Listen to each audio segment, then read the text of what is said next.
मंडळी, मी शांताबाई भागवत, वय 65 वर्षे, सचिवालय, रिटायर्ड हेड क्लार्क.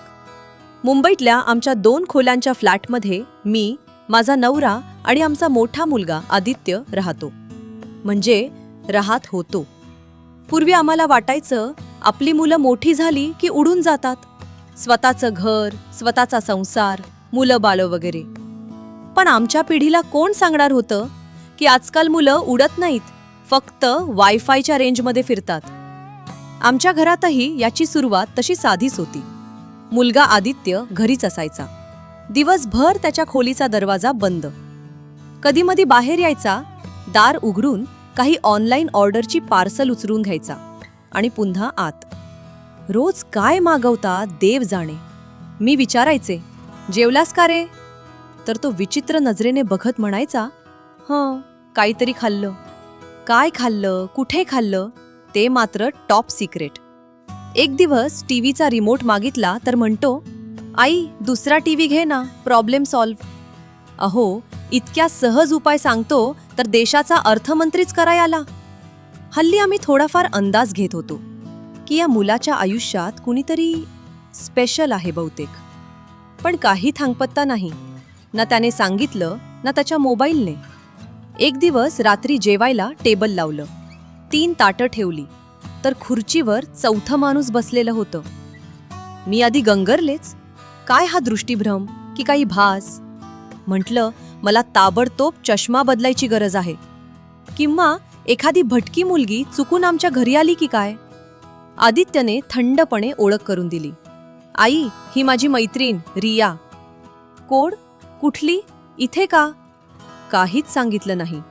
आमची विचारायची हिम्मत नाही. नवरा म्हणाला, कळेल केव्हा तरी. पण जेव्हा मी आदित्यच्या वाढदिवशी केक बनवला तेव्हा सेलिब्रेट करताना समजलं, माझ्या लाडक्या मुलाने दुसऱ्याचं मोठं मूल घरी आणलं आहे. Live in relation. गंमतच आहे. आता घरात 2 मोठी मुलं, एकावर एक फ्री. जोक सांगितला की दोघंही एकसारखे डोळे फिरवणार.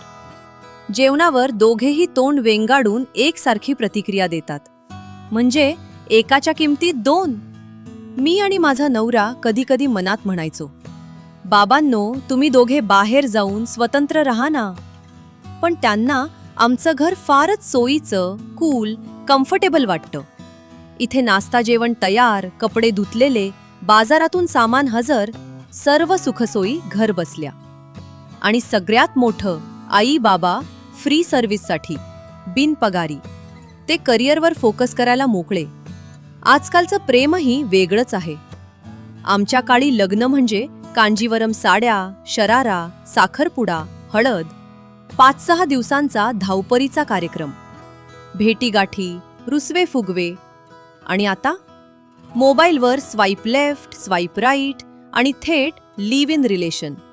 पूर्वी लोक विचारायचे, लग्न कधी? आता विचारतात, एक्स फ्रीज केलीत का? आमच्या पिढीचा तर हा प्रश्न ऐकूनच गोंधळ उडतो. आम्ही सुशिक्षित अडाणी. शेजारी पाजारी नातेवाईकांना तर भारीच विषय मिळाला. फोनवर फोन येऊ लागले, तुमच्या घरी कोणतरी राहायला आलंय म्हणे. आम्ही माहीत नाही असं तरी कसं बोलणार. काही दुर्मिळ लोक तर फालतू कामं काढून प्रत्यक्ष पाहायलाही आले. आणि गंमत काय सांगू, ती नवीन मुलगी त्यांच्याशी इतक्या छान गप्पा मारायची की नातेवाईकांना ती भयंकरच आवडू लागली. आता आमच्या कुटुंबात त्या मुलीसाठी एक नवीन पद निर्माण झालं आहे, नॉन डॉटर इन लॉ. लग्न नाही, काही नाही, पण घरात कायम उपस्थिती. मी कधी कधी स्वप्न पाहायचे, एक दिवस आपला मुलगा वेगळं घर घेईल.